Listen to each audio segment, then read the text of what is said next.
చానా బోర్ కొడుతుంది. ఇప్పుడు మా పంచులకి ఫోన్ చేసి, మా ఇంటికి పిలవాలి. ఓకే. ఫోన్ చేద్దాం.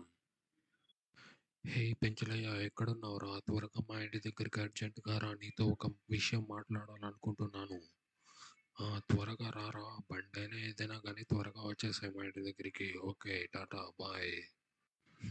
వీడి కోసం ఇప్పుడు వెయిట్ చేయాలి. ఏం చేద్దాం? వెయిట్ చేయక తప్పదు. వెయిట్ చేద్దాం. Hey Mambo, tararariruruра, hey Mambo, tararariruruరా, hey Mambo, hi mama, how are you?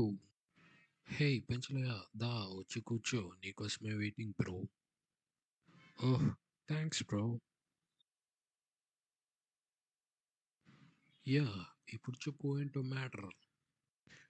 Yeah అదేమీ లేదు. కొంచెం నేను ఒక ప్రాజెక్ట్ చేయాలనుకుంటున్నాను. ఆ ప్రాజెక్ట్‌కి నీ ఫేషియల్ ఎక్స్‌ప్రెషన్స్ నాకు కావాలి.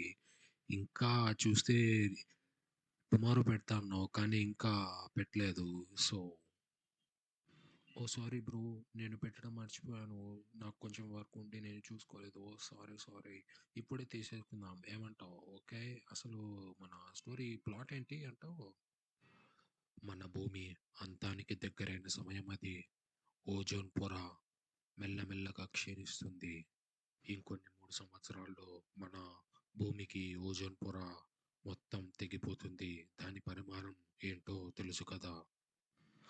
ఓజోన్ పొర మన భూమి నుండి తెగిపోతుంది అంటే సోలార్ రేడియేషన్ అంతా మన భూమి మీద పడుతుంది. అప్పుడు స్కిన్ క్యాన్సర్ వస్తుంది. ఆ తరువాత మనుషులు మెల్లమెల్లగా చనిపోతారు స్కిన్ క్యాన్సర్‌తో.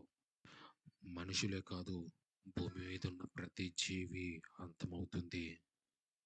ఇలా చెప్పుకుంటూ పోతే ఇంకా ఎన్నో పెను తుఫాన్లు మన భూమికి వచ్చే సమయం ఆసన్నమైంది. ఇప్పుడు ఏం చేస్తామన్నదే ఇంపార్టెంట్. హే బ్రో!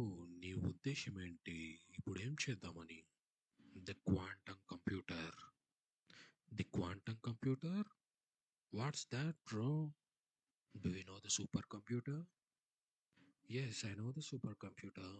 ఇది మామూలుగా వెదర్‌ని చెక్ చేయడానికి లేదా సైంటిస్ట్‌లు ఇస్రో, నాసాలో యూజ్ చేస్తారు. అదే కదా! కానీ అవి మనకు అందుబాటులో ఉండవు కదా! ఎలా మరి? అయినా అసలు ఈ క్వాంటం కంప్యూటర్ అంటే ఏంటో చెప్పు బ్రో? అక్కడికి వస్తున్నాను డ్యూడ్. ఈ క్వాంటం కంప్యూటర్ అనేది ప్రస్తుతం ఉన్న సూపర్ కంప్యూటర్స్ కంటే ఎన్నో ట్రిలియన్ రెట్లు భిన్నమైనది.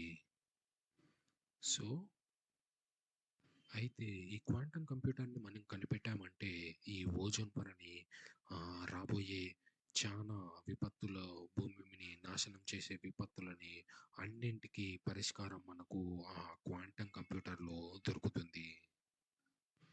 అదెలా మావా? మన normal computers and also super computers language వచ్చేసి 0, 1, 1 జీరోస్ డిజిట్‌లలో ఉంటాయి. కానీ ఈ సూపర్ కంప్యూటర్‌లో ఆటమ్స్ అండ్ కొన్ని బిట్స్‌లా దాని మీద ఇది నడుస్తుంది. కాబట్టి ఇది ఒకేసారి 0 గాను, 1 గాను ఈ క్వాంటం కంప్యూటర్స్ అనేవి ఉంటాయి. Normal computers and super computers వచ్చేసి ఎప్ ఒకసారి 0 అయినా, ఒకసారి 1 అయినా రెండిట్లో ఒకే దాని మీదనే ఉంటుంది. కానీ ఈ క్వాంటం కంప్యూటర్స్ అలా కాదు. ఓకే. ఓకే. నాకర్థమైంది. ఎగ్జాంపుల్‌గా ఆ కాయిన్ తీసుకుంటే, ఒక కాయిన్‌కి హెడ్ అండ్ టెయిల్స్ ఉంటాయి. మనము ఆ కాయిన్‌ని ఫ్లిప్ చేసిన తర్వాత, ఆ ఫ్లిప్పింగ్ అంటే ఆ రొటేషన్‌లో మనకి హెడ్, టెయిల్స్ ఒకే విధంగా కనిపెడతాయి. సో, అలా రన్ అవుతుందన్నమాట క్వాంటం కంప్యూటర్. Yes dude. అలానే రన్ అవుతుంది. వావ్! నైస్. సో, ఇదేనా స్క్రిప్ట్? డ్యూడ్ ఇది 0.01 పాయింట్స్ మాత్రమే. అంటే నేను స్టోరీలో ఒక సబ్ కాన్సెప్ట్‌ని మాత్రమే చెప్పాను. ఇంకా స్టోరీని చెప్పలేదు డ్యూడ్. చెప్పాల్సింది చానా ఉంది. చూడాల్సింది కూడా అంతకన్నా మించి ఉంది dude. Wow! Let's do it bro. I am fully excited. మనిద్దరం ఇలా చేస్తామంటే నాకు ఇంకా ఎంతో ఎక్సైటింగ్‌గా ఉంది. Let's keep కుమ్మింగ్. యెస్. ప్రిపేర్ చేస్తున్నాను. సరే అయితే. వస్తాను బ్రో.